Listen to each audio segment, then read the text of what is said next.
Tell, I'm sorry, I forgot your name already. I had it right here. Larry. You can call me Larry. Okay. So, did you grow up in Las Vegas or?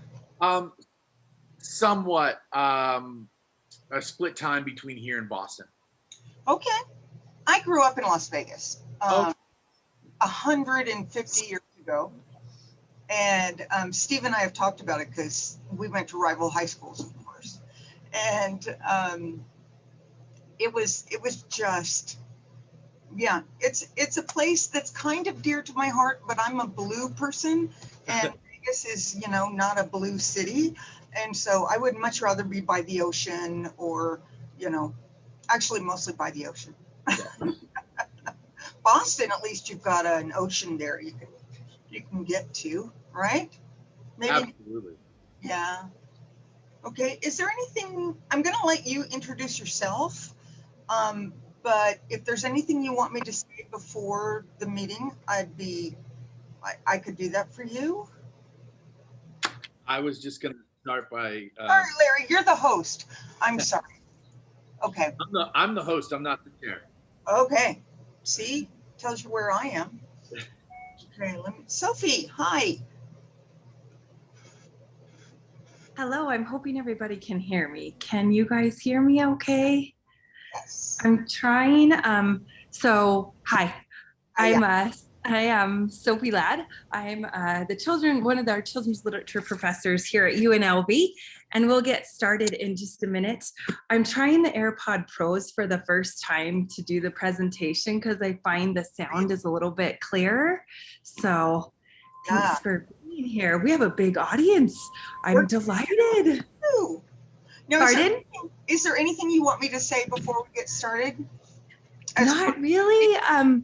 I think, Paula, I'm really just going to engage everybody in participating through this session. We're going to do some talking and some sharing. I'm also going to share some picture books, and I just want everybody to be encouraged to engage in whatever way they feel comfortable. So this is so exciting to have such a huge audience. I didn't think that I would have that many people, considering I'm the children's lit strand, not the YA. And to follow Matali, honestly, I'm like, oh my goodness, that's just not fair. You're kind of like, yeah. Now, did you grow up in Vegas? I did actually. I am a product of CCSD myself. So I went to Helen Marie Smith, Garside, and Bonanza High School. So Bonanza. I went to Valley High School before it was the ghetto. I just want you to know that. That's Valley High. awesome. It used to be a very rich high school when I was there it was, but not now. Oh, and it's funny when I tell people I've been to Bonanza. Bonanza is really shifted a lot when I went there, but I love Bonanza even today. So it's Las Vegas is great. And let's see, I see UNLV YA Summit. Remind me again, you are the host of the meeting, right? So if I have any technical difficulties, then you will support me in this endeavor. Correct. And tell me your name again. Sorry, I'm not looking at the program. My name's Larry. Larry. The program I go by Larry. Great. Hi, Larry. Thank you. Thank you. It looks so professional with Lawrence, though. Oh, yes, it did. I know. You're a grown up or something. Yeah, it is very grown up. I'm going to screen share. Can you give me permission to screen share, Larry? Because I do have a presentation. Oh, sorry. I don't know. I was all ready to do that because I'm still teaching on Zoom at my university. So, yeah. Let me know when it's okay. If not, it would be tricky for you to do my slides, but I can always, yes. There's somebody in the waiting room. And then let's see. Oh, perfect. I can screen share now. Okay, just 1 second. And let me just get that up here. And then I'll get it started, okay? Okay, sounds great. I am screen sharing now. Sorry, I should have had this ready. You're good. Here we are. Okay. All right. All right. Welcome to the first concurrent session of this conference.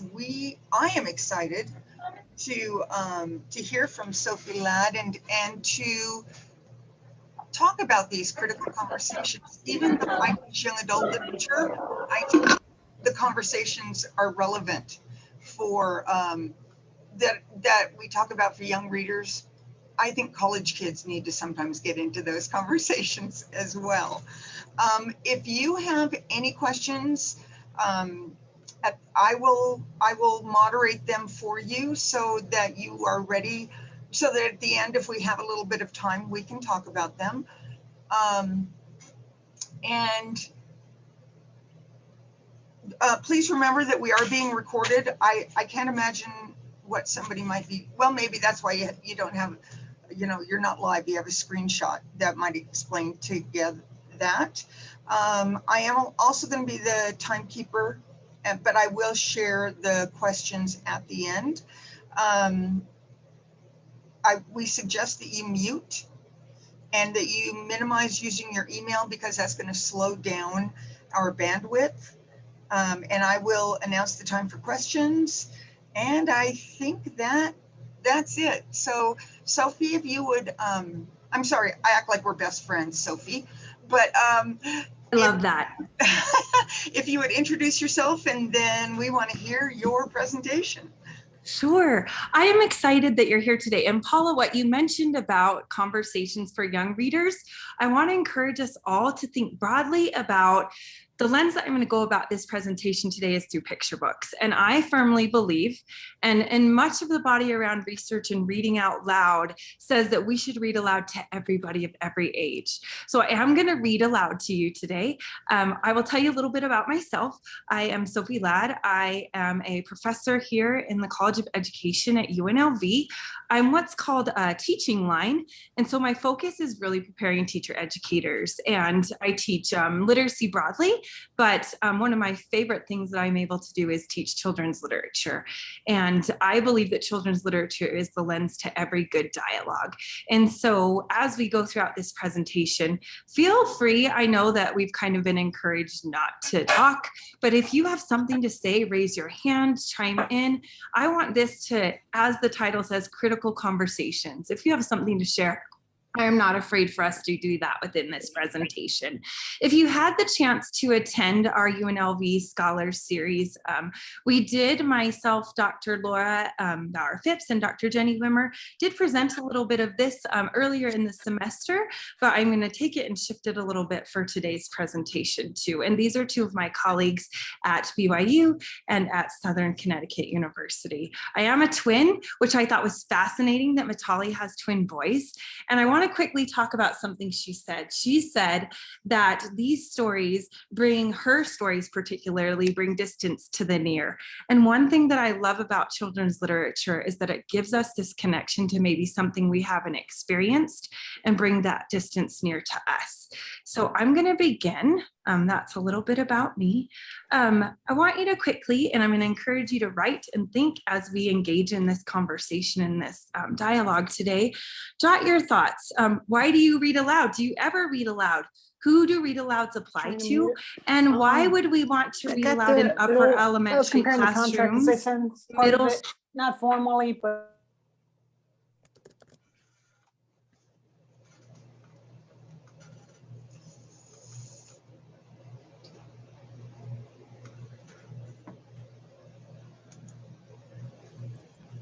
Sophie, you're muted. Okay, thank you. See, this is the challenge. Am I muted now? Oh, No, good. you're good. No? You're good. Okay, great. So what I want you to do is really quickly, even if you've never considered yourself a person to read aloud, who would you want to read aloud? Why would we want to read aloud? Should we read aloud to upper elementary students? Go ahead and just jot some quick notes before we get started. And Larry, will you help me if people are unmuted? Can you help with that a little bit? Because I know Yes, it's tricky to do that. absolutely. And feel free to use the chat too. I love the chat. I know Paula's here to help with that, but why should we read aloud? If you're not sure that read alouds fit in upper grades, then maybe you should think about it for a second. Because there is research behind it, I promise.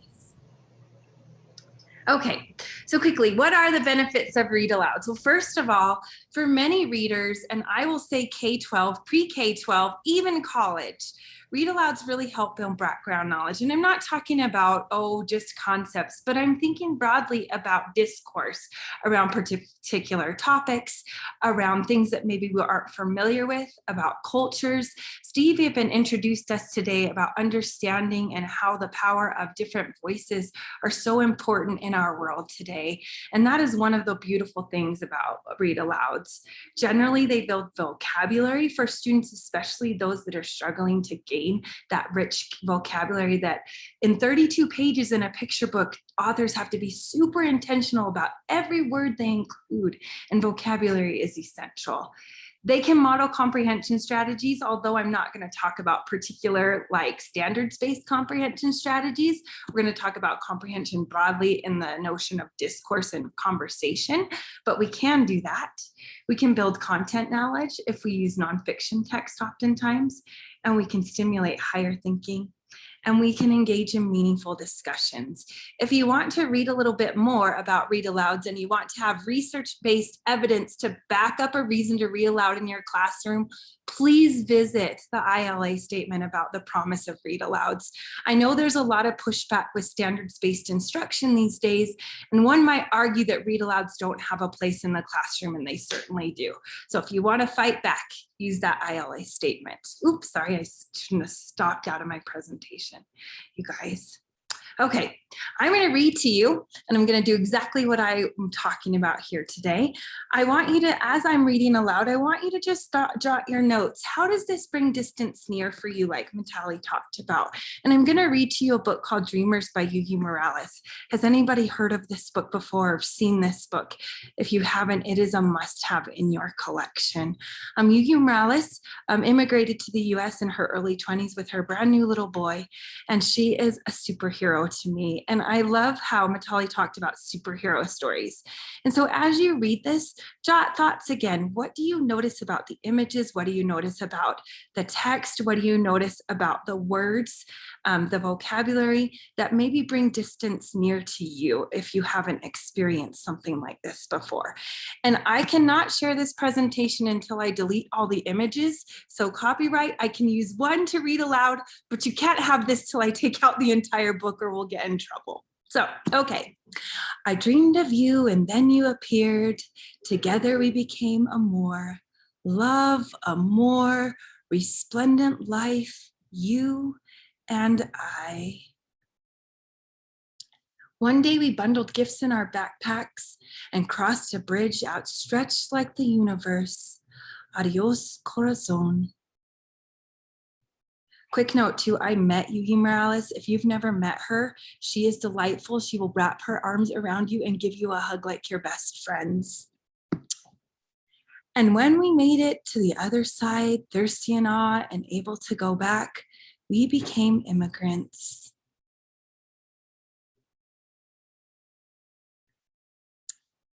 Migrantes, you and I, the sky and the land welcomed us in words unlike those of our ancestors.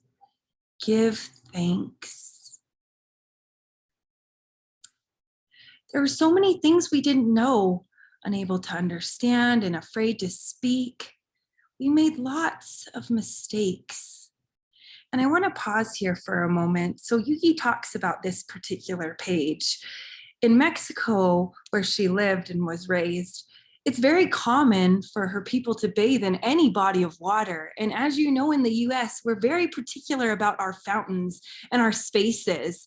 And for Yugi, she thought this was just perfectly normal. So throughout this book, you'll see these little moments where she puts images in her illustrations that reflect that distance for her, that she didn't understand the culture of the US. And why wouldn't she put her little baby in the water to cool him off? It didn't make any sense to her. She speaks about it so much more eloquently than I, but I really want you to pay attention to those images because they not only reflect what is happening in her world, but the disconnect between what she occurred for her cultural differences here in the US.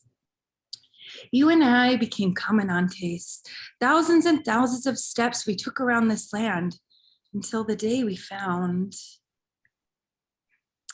a place we had never seen before, suspicious, improbable.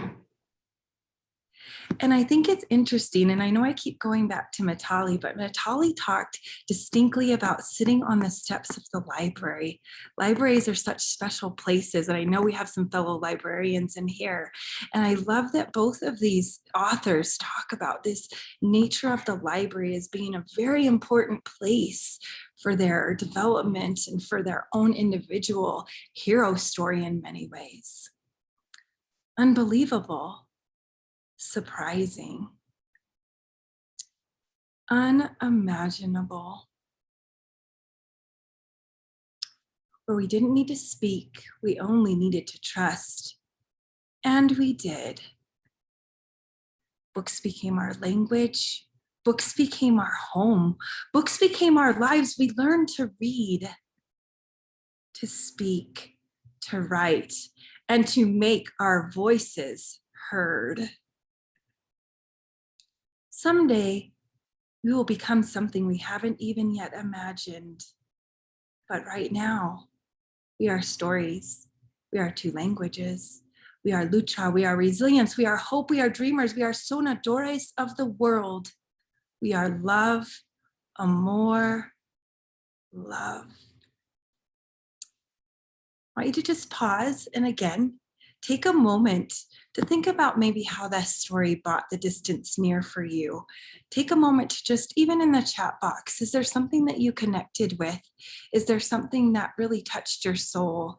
Is there something that you experienced similar to Yuyi Morales? These are the types of conversations that we would want to have with our own students. So feel free to pop those in the chat box if you'd like.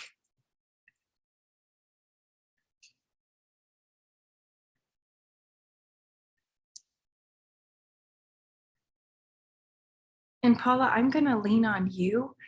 If you see something that you would love to share, I'd be so grateful. She does seem amazing, Dana.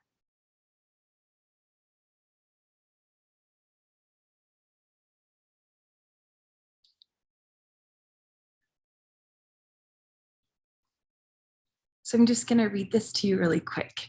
Yuyi Morales immigrated, let me just go forward, to the United States with her son Kelly in 1994. At that time, she barely spoke English. Since then, she has written and authored many distinctive books for children, including 5 that won the Pura Bel Prix Award. And I would encourage you to check out more of her books. This book is a mirror for me. You were the baby. Josie, thank you for sharing such a deeply personal story. I hope you have this book in your collection. So I want to take us quickly, because we have to have some research and scholarship here too today. I want us to think about some of the ways that we talk about books in our classrooms and think about what type of teacher are you and where do you want to be on that particular perspective? And so when you think about theoretical perspectives on reading, some of the ways that we approach text is, one is the modernist and literal way. That means that when we teach from this perspective, or when we talk about books from this perspective, we believe that meaning is only located in the text. That means the written word of the book. So I could say to you, point to the page where Yuyi finds her space, and that's in the library, right? There's one correct response. We know that that's where she went. When we think about the transactional process of reading, we think about that meaning is constructed in transaction between the text and the reader. That means that we value just as much that reader's experience as we do the importance of the text. And when I say text, in this particular instance, transactional reading includes not only the words on the page, but the images. And where I hope we can go with the rest of this presentation is critical. That means that meaning is constructed through that social, political, and historical context. We can think about what the experience of Yuyi might have been as an immigrant to the US and think about all the social and political and historical context of what that means for her and her little boy as she came here. So when we're thinking about these perspectives, again in the classroom, we want to encourage our readers to really bring that transaction with the text and then think more deeply about it. How can we share what are the things that are going on in our world? For example, border crossings, how would that impact Yuyi and her little boy coming into the States? Those are the critical stance, those social political instances that kind of help us develop and talk deeply about these texts. When we think about comprehension too, I want you to think about comprehension as the process of not just only extracting a meaning, and when I say meaning, I want us to think about personal meanings, not about those standardized based, and I know I'm going to say this a lot, please don't be angry at me, but I don't want you to think about standardized based questions, but how do we extract and construct meaning that involves our own understandings between the reader, the text, and whatever activity it is that you're using to talk about a book.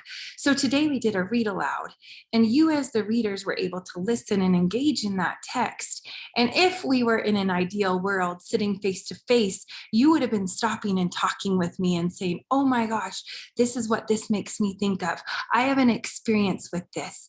I feel this way about this page. I'm engaged in this conversation. It's an interaction and involvement through the language of the text, but also the reader, and then particularly the activity that we choose. I know many of us as teachers, we always come to, well, not all of us. I know when I was a brand new teacher, I always came to a read aloud with a list of questions, and I was going to post-it note the page, and I was going to stop on this page, and I was going to ask, okay, why is that baby in the fountain? But when I do that, oftentimes I impede that natural dialogue that kids want to have. And believe it or not, even the youngest of readers are really good about talking about text. And when we open up an activity that says, hey, you're welcome here to converse with me and be part of this dialogue, then we know that our students can bring up really interesting and thoughtful ideas related to the text. I also want us to think about this notion, and if you've never heard of this before, I want to encourage you to think about books as windows. And when we talk about windows, we talk about views of a world that may be real or imagined that are familiar or sometimes strange. Have you ever looked in a window, maybe at your favorite shop, and you're trying to get a sense of what do you want to know about that place that you're visiting? Or maybe you've looked in a window at a museum to get a sense of what's going on in there. You're trying to understand it. You're trying to maybe make connections or understand what is strange about that. But then if the windows are open and there's a sliding glass door, it invites us to walk in and to be part of that experience, to be a creator of that experience within, even though we might not be familiar, we're opening the door and saying, come in with me, join me on this experience. When we think about, and I love this particular part, when the lighting conditions are just right, how a window can also be a mirror. So for example, like Josie, is it okay, I hope, if I talk about you for a moment because you put it in the chat? Josie was like that little boy coming to the US, and she saw herself in reflection of that text that we read today, what we can see about our own lives and the larger experience. Reading them becomes a meaning of self-affirmation, and readers often seek these mirrors in books. Our readers want to see themselves in literature. And when we think about diversity in text, and I want to talk about people particularly, when we think about images and what's being published, often more than, and this is based on 2018 statistics from the School Library Journal, more than 70% of literature reflect white characters. And that is not necessarily a mirror. So we want to be intentional about bringing in books that not only reflect people of color, but experiences, right? Steve touched on this earlier, issues of LGBTQ, issues of immigration, issues of rich experience where our kids can see themselves in these books. And picture books are that link. I fully believe that, just like the book we read today.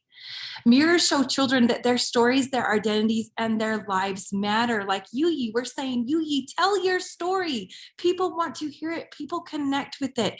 You matter. Windows then build empathy for young children. And I would say all readers.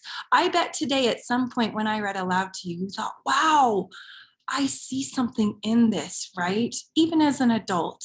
And sliding glass doors invite children to engage with others, right? Engage with people in an experience that you might not have had previously. Children's literature, and I will argue till the cows come home, is a space for constructing critical conversations where both we as teachers and students, families, and children negotiate meaning. We can discuss systems of power inherent in the meanings available and share experiences with these rich stories.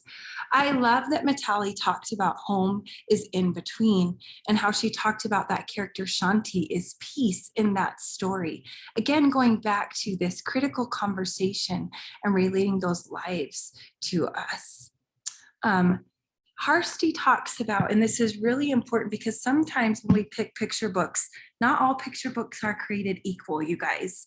And I'm going to pick on a couple books really quickly, but don't be angry with me because I myself loved them when I was a child. But when we think about the Bernstein Bears, okay, there's a mom and a dad, there's a brother and a sister. I love them. They're great. I grew up on the Bernstein Bears. But in many ways, they're not the types that we want to use when we're teaching. What we want to think about when we're picking picture books for engaging readers in these deep conversations is we don't make difference invisible, but rather we explore what differences make a difference, right? Like today, with Yuyi and her experience, we were able to understand her life through that particular experience. We didn't make it invisible. We brought it to the forefront. We weren't afraid to share a book that maybe people would say, well, immigration, it's a hot topic in politics today. I shouldn't be reading that. No, quite the opposite. You should be reading it. They enrich our understanding of history. If you don't know about children's literature, starting back from the way earliest fairy tales, they are a reflection of historical happenings. They give voice to those who traditionally have been silenced or marginalized, even in the earliest children's literature. They show how people can begin to take action on important social political issues. They teach us that, you know what? If you've ever read Maybe Something Beautiful, this is a beautiful picture book. And if anybody wants to put the Amazon link, I guess that's the thing in the summit. We pop the Amazon link to the book in our chat. Maybe Something Beautiful, written by, it's illustrated by Rafael Lopez, who was an artist. In that particular book, they begin to take action by painting beautiful murals in the heart of a deep, dark city. Action-based literature. They explore the dominant systems of meaning that operate in our society to position particular groups, helping us to question. Picture books can do that. And you know what the great thing about picture books again is, when we get to those middle school and high school readers, if you've ever read Love by Matt de la Peña, it's a picture book, but he will argue that that book is particularly important for middle schoolers because in the illustrations, there shows violence at home. There shows, it is the first picture book to ever depict a trailer park family in the image. Just beautiful books. And it helps us begin to question and position and understand. And they don't provide a happily ever after. There's not always a happily ever after, guys. And that's okay. And we want to invite readers in to talk about why is this book not a happily ever after? And I'm going to read to you again with another book in a moment about questioning that happily ever after. Again, the starting point for helping students to be critical readers is for teachers themselves to be critical. So when we pick up a book, are we looking at those images? Are we being thoughtful about, wow, this image shows many of the people in my classroom, my students, my community? Or no, is this perpetuating typical stereotypes? Is this still only reflecting little white kids when I have a face full of brown boys and girls? We want to be consistent with who the people we're talking to in our classroom, and we want to make sure that we're recognizing and evaluating the values and hidden messages that maybe are implicit or explicit in the text. And you may think, young people can't do this. You are so wrong. When I get to this last read aloud, you're going to be surprised about what young people can do. So here's some thoughtful things that you can do. Sometimes teachers are like, but I don't really know how to ask these deep, thoughtful, critical questions. And so when we think about questions, we want to think about who do you like in this story? And I know that seems so silly, but maybe the character that you connect with is not the same as the character that kids connect with. Do you notice any characters in the background of this story that maybe should be at the forefront of this story? Tell me more about them. I love the fact that in picture books, we often have these characters that are in the background that support the primary character that we don't get to hear from, but maybe we as readers want to give them voice, right? Who are the characters that you didn't hear from that you want to hear from, right? Did you want to know about I would love to know what Yu Yi's son thinks, right? And when can we hear from him? Maybe she'll write that story one day. Questions about how the text is presented. If you were to retell this story, is there something you would like to add? Is there a person you would like to add? Is there a person you would like to take out? Are there two moms, two dads? Is there a stepmom, a stepdad? Are there other siblings in this story? If you were to think about the writer or the author, what do you think the writer or author wants the reader to think? Is the author or illustrator positioning you in a certain way? Kids can think this way. And questions about how readers respond to the text. What do you notice about that story? Notice in that question, what do you notice about this story? It doesn't say, what do you notice on page 5 about this story? Or page 10 or page 12, it says, what do you notice? What are the things that draw you in as the reader? And how does this story make you feel? So you as readers, really quickly, let's go back to that story that I just read to you. And I want to encourage all of you in the chat, how did that story, Dreamers, make you feel? I'm going to push on you just a minute. And I want everybody, if you feel comfortable in that chat, how did that story make you feel?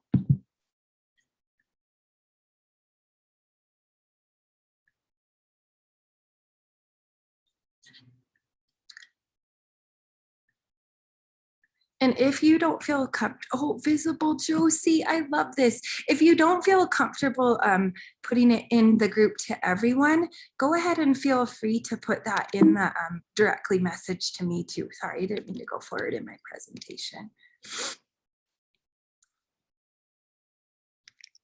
I'm so sorry. I should go back here. Okay, visible is what Josie said. Thank you. Hopeful, I love that. It made me feel less ignorant or more awakened to know that this is what many of our students and families must go through. So true, Dana.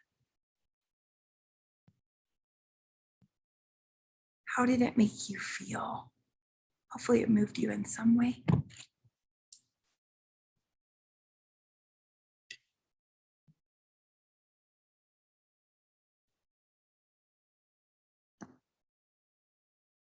Your story matters.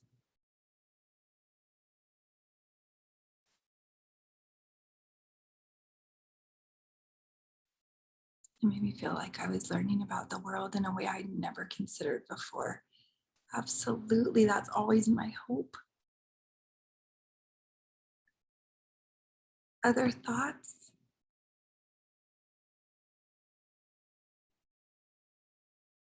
So a simple question about how does this make you feel? Maybe you've done this before with a read aloud, but if you haven't, I want you to encourage and I want you to stop and talk to your students about how does this make you feel? One of the things that I love about picture books in this section that I want to talk to you quickly about is building your bookshelf. Sometimes teachers are like, but where do I start? And so I talked to you just a minute ago about the Pura Belpré Award. The Pura Belpré Award was established in 1996, and it's presented annually to Latino and Latina writers. And Yudy Morales has won several Pura Belpré Awards. And these are just a few. Amanda Malili, I know, is in this room, and I want to give a quick shout out to her. She is our TDRL librarian extraordinaire. And I don't know if UCCSD teachers know this, but you are allowed to access the UNLV library.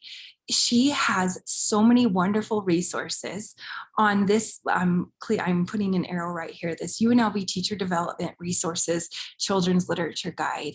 She has tons of lists to all sorts of award-winning picture books that give voice to many people. She put it in the chat. I love you, Amanda. Thank you so much.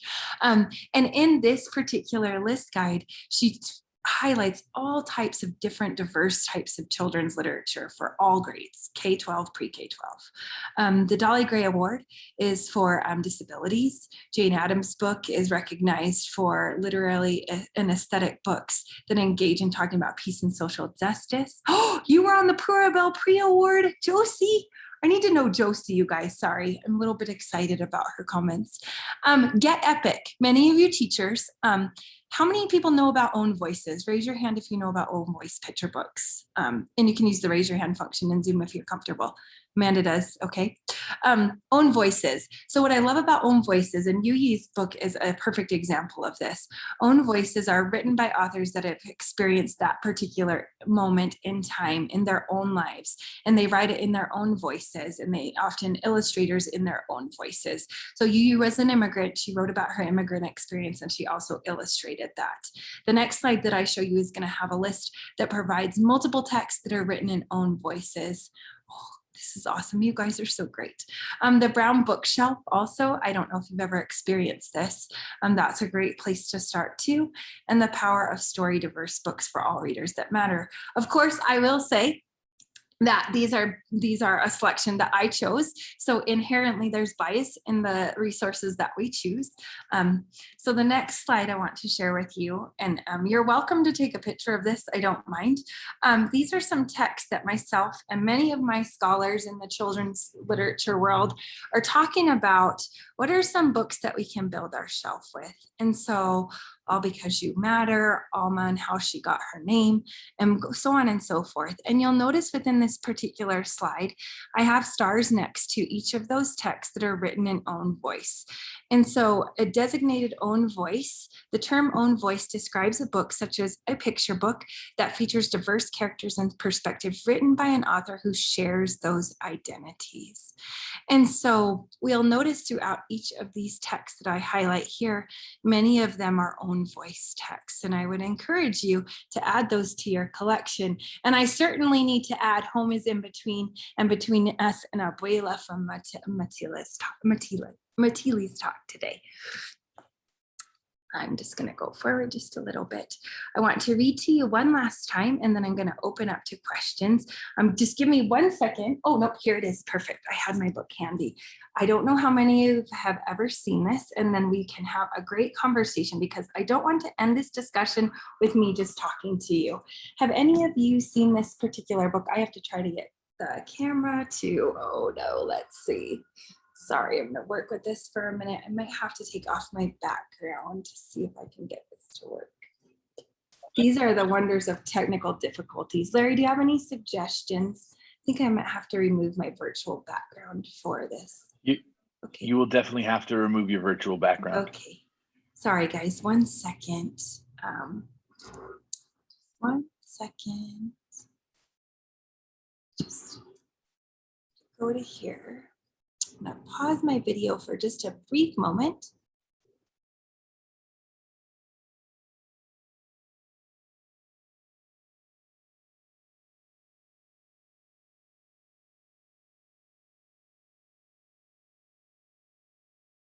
Larry, can you offer any suggestions? I'm so sorry, you guys.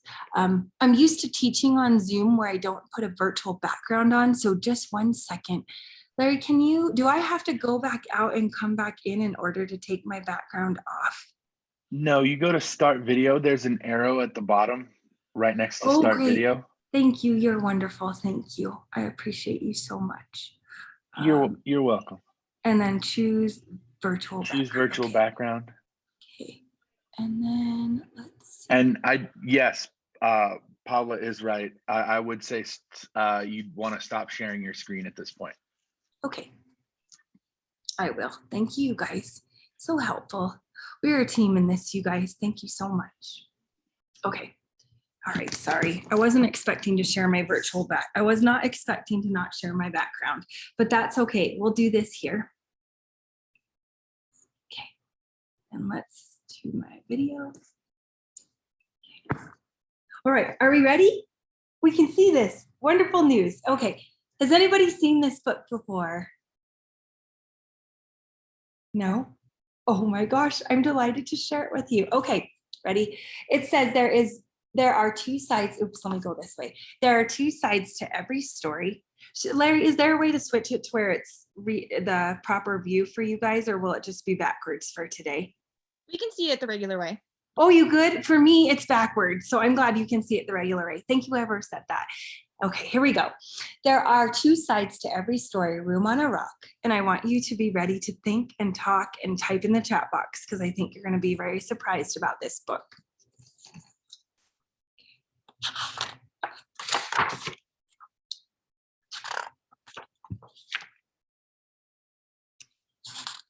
There are two sides to every story, Room on our Rock. There is no room on our rock. So it's ridiculous to say there's space for plenty more. Shoo, go away.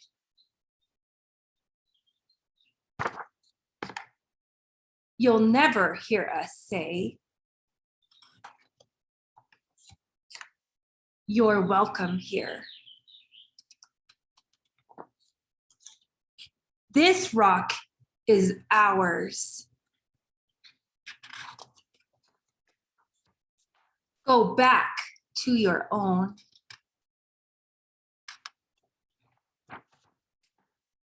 You know you can't.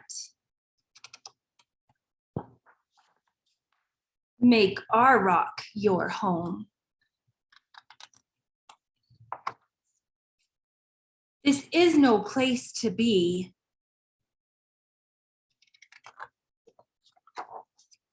You have to leave right now. As you can plainly see. All right. Now turn around.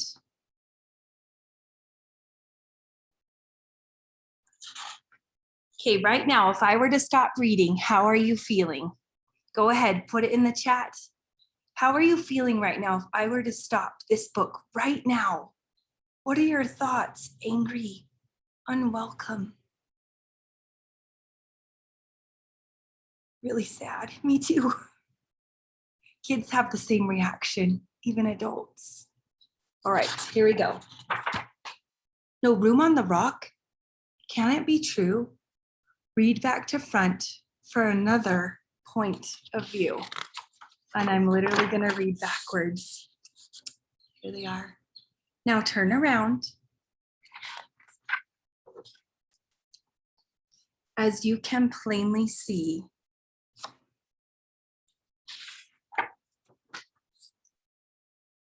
you have, oops, sorry.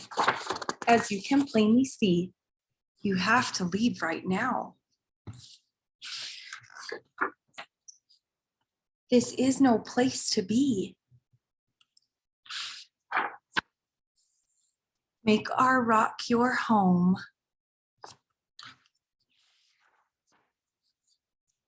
You know you can't. Go back to your own. This rock is ours. You're welcome here. You'll never hear us say, shoo, go away. There's space for plenty more. So it's ridiculous to say, there's no room on our rock. exact same book, read from two disparate perspectives, just reading forwards and backwards. What do you think now? What are your feelings?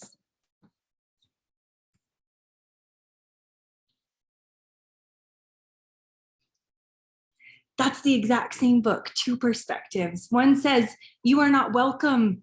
You are not allowed here. And then we read it backwards, same words, same book, different perspective, inviting us in, saying, come be part of this.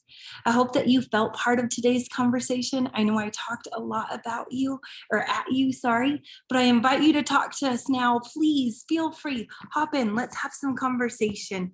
Paula, you get to lead this part, I guess, and I just get to be the person sitting in this room.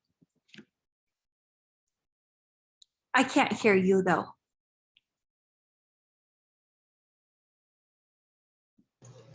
Feel like a student there for a moment. You did? Yeah. Okay, we have about 8 minutes. So if you have any questions for Sophie, right now would be the time. I got to tell you that I have only taught young adult lit. I've never taught children's lit. You're making me now, I have this wish list on Amazon, all these books that I want to either get a hold of or make our library buy. That's my goal. That is always my goal, because I believe children's literature has a space in every single place, our homes, our lives, our classrooms. So I love that. And thank you for, oh, I'm so glad that you love me reading to you. I wanted to, that's intentional, because I want you to understand that even as adults, reading aloud is powerful, and that we as teachers need to do that even for our oldest readers. And I love that Catherine said, thinking about how I can tie it into my first novel study, They Call Me Guerrero. I love that. Great collections of picture books invite us in, right? Josie, you have your hand raised. Please talk. I would love to hear from you. And thanks, Steve, for being in my session. Hi, thank you. This was really great. I think it just really solidified all of my thinking. Anyway, I came from kinder and first when I first started teaching, and now I teach sixth. But well, 5-6 combo, but well, anyway, sixth grade usually. But that's, I think, the reason why I have that picture book background. And so when I came up to sixth, I brought them with me, and obviously there's some that don't work, but even Dreamers, because even Dreamers with the backpack image, I always ask students, if you had to leave, like, what would you take with you? What would the things in your backpack be if you had to go? And then you can connect that even to Japanese internment books as well. Like, there's just so much crossover. And the other thing about picture books is that you can get through them so fast compared to chapter books. I mean, it's so hard to get through chapter books in a year when especially it's middle school and you only have, say, an hour or an hour and a half or 2 hours a day with them. So, but thank you again. This was really great. Thank you. I appreciate that. And I do want to say I serve on the Orbis Pictus committee. And if you're not familiar with Orbis Pictus, and I know Josie, you said you serve on, I know they've popped all your committees that you serve on. The Orbis Pictus committee is for nonfiction text. And one of the books that I'm super in love with right now that's nonfiction is called The Teachers Marched. And it was an honor book last year. And it gives a new perspective to introducing students to the civil rights movement through the lens of a teacher that empowered children to march. If you haven't seen that, add that one to your collection too. It's a great middle school, upper elementary picture book that can really tie into that movement and taking action and wanting change. That's another book I thought of as we were talking, and I would encourage you to go to the Orbis Pictus link. Thanks, Paula. You guys are so great. So, other things? Yeah. I wanted, can I say something? Yeah, just a second, Steve, but what was the name of that book that you just said? That's called The Teachers Marched, and it's an Orbis Pictus honor book from last year. It's fantastic. I love sitting in on the children's because I learned so much. As 25 years in secondary, I ignored all the children's stuff and would occasionally do readings, but I've been working a lot with Shanisha and you and others that do children's remind me that, oh, I need to look down as well as up. You So it's do. refreshing to sit in on the children's lit stuff from time to time. I love that you joined me. I just believe that we should always pair picture books with chapter books. And I know that Nikki's in here, and her session on Saturday is going to talk about how YA and picture books go hand in hand. So I'd encourage you to check out her session too. And I also will say that San Juana Rodriguez is going to talk next after me. If you're still interested in learning more about children's literature, she's going to talk about the Orbis Pictus Award, that nonfiction picture book award, and really go through some of that process and how you can use those books in your own classrooms, and how important the process of writing nonfiction picture books is as well. So I shared fiction today, but nonfiction is just as equally important when we think about picture books, because history can be extremely challenging for our readers, especially when it's just driven by a textbook. So you have these YA lit novels, and we also have these children's literature books that can be of space for that too. I wish we would have been in the same room because we would have been talking the whole time, but I'm grateful that you all chose to come and see me today.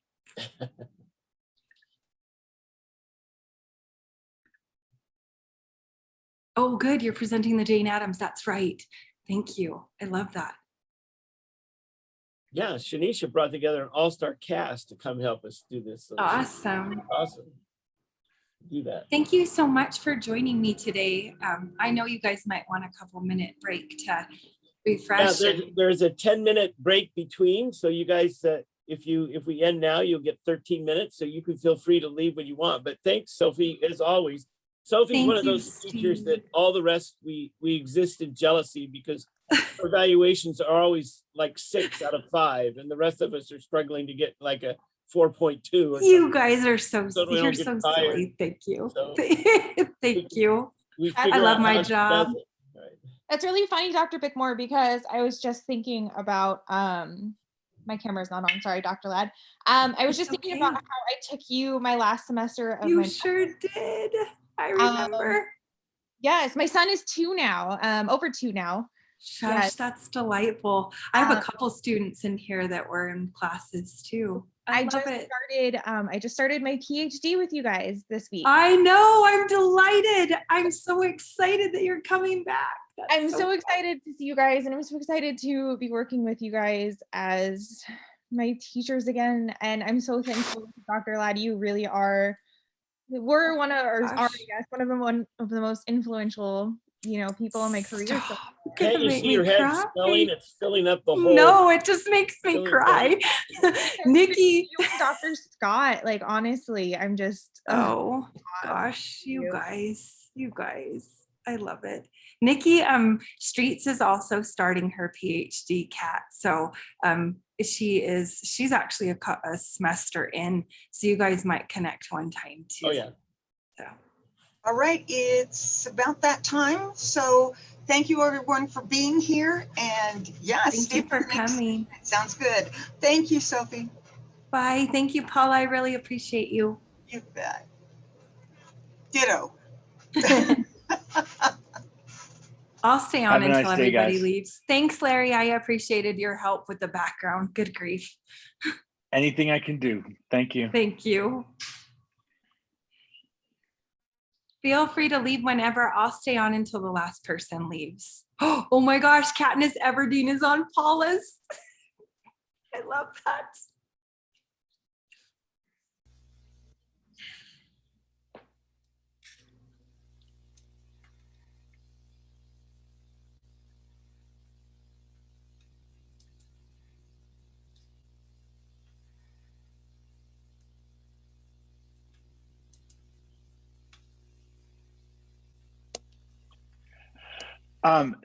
Dana, I will be shutting the session just so that we can restart start a new recording. So if you guys want to get out and take a few minute break and then click see again, we can come back in about 2 or 3 minutes.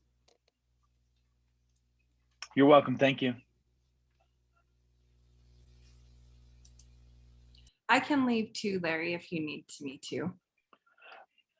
Oh, I was waiting for the last few to click out before restarting the new session.